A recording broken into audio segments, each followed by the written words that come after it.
Hi mga palangga! So ito na nga yung part 2 ng ating mini vlog, ang travel natin dito sa Caos. At gaya ng nabanggit ko, nauna nga kami dito, pero nung dumating kami ay sumunod na rin yung iba pa. At ito na nga, simula na nga agad ng tawanan, kulitan at syempre ng tulungan sa pagluluto.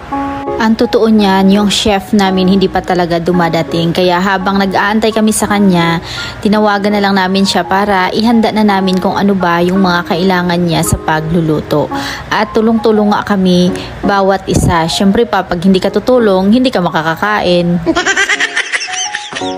Medyo late na kasi ito mga palangga dahil gabi na nga kami nakarating dito. So, kung aantayin pa namin yung aming chef na dumating at saka magluluto, so late na talaga yung kain namin at hindi na namin kakayanin ang gutom. At hindi rin naman nagtagal mga palangga ang aming preparation dahil habang nagpe-prepare kami, eto at dumating na ang boss. Chef namin. Yay!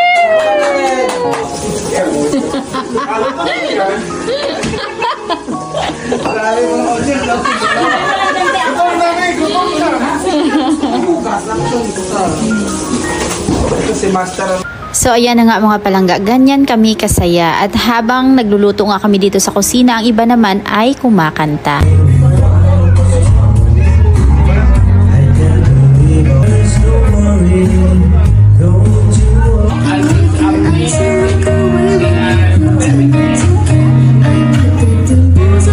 At ito na nga, tapos na kami, kainan na.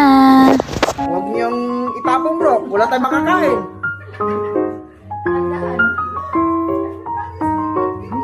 Of course! Of course! What? Oh, no. At ito ang aming masayang pamilya dito sa Jeddah. Maraming salamat. Bye!